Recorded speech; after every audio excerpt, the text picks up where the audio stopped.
Allez, bienvenue dans cette deuxième vidéo consacrée à la formation du 3CX. Dans cette vidéo, on va regarder comment maîtriser les appels, comment utiliser le numéroteur pour maximiser votre productivité.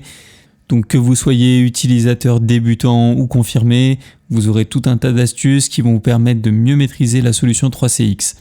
Allez, on commence tout de suite et je vous souhaite une très bonne vidéo.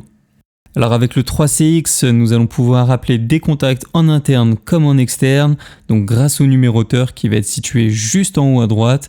Donc je vais vous demander de cliquer dessus. Et dans un premier temps, on peut voir sur ce numéroteur que l'on peut donner une priorité d'appel au support désiré. Alors je m'explique, si vous souhaitez communiquer avec le softphone, donc depuis votre ordinateur, vous allez rester sur « Appeler en utilisant navigateur ». Or, si vous voulez appeler avec votre smartphone, et je vais vous montrer dans une autre vidéo comment vous connecter au 3CX sur votre smartphone, vous allez cliquer sur smartphone. Alors quand vous aurez coché la case smartphone et que vous allez faire un appel depuis votre softphone, c'est votre smartphone qui va prendre le relais lorsque vous aurez déclenché l'appel. Pareil, lorsque vous allez recevoir un appel depuis le softphone, donc sur votre ordinateur, et que vous allez décrocher, l'appel va se déclencher depuis votre téléphone. Donc vous aurez juste à prendre votre téléphone pour pouvoir communiquer.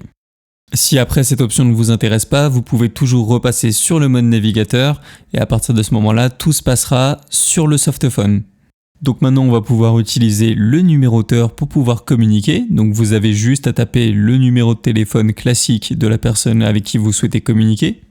Vous pouvez également, s'il a été enregistré dans le 3CX, taper son nom, son prénom ou son numéro d'extension. L'appel va se déclencher automatiquement. Donc une fois qu'on est en ligne avec la personne, on va avoir différentes options qui sont classiques, mais on va pouvoir mettre la personne en attente. On va également pouvoir se muter si on ne veut pas être entendu. On va pouvoir enregistrer l'appel en bas à gauche. Et en bas à droite, vous avez l'option visioconférence, donc seulement utilisable avec un autre utilisateur 3CX. Ensuite, on a les options de transfert d'appel. Donc, on va avoir deux types de transfert d'appel. Donc, le transfert à l'aveugle et le transfert supervisé.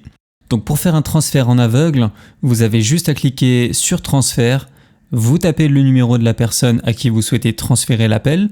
Et lorsque la personne va décrocher, les deux personnes seront en contact et votre appel se terminera. Ensuite, pour faire un transfert supervisé, cette fois-ci, vous cliquez sur transfert sup. Vous tapez le numéro de la personne à qui vous souhaitez transférer l'appel.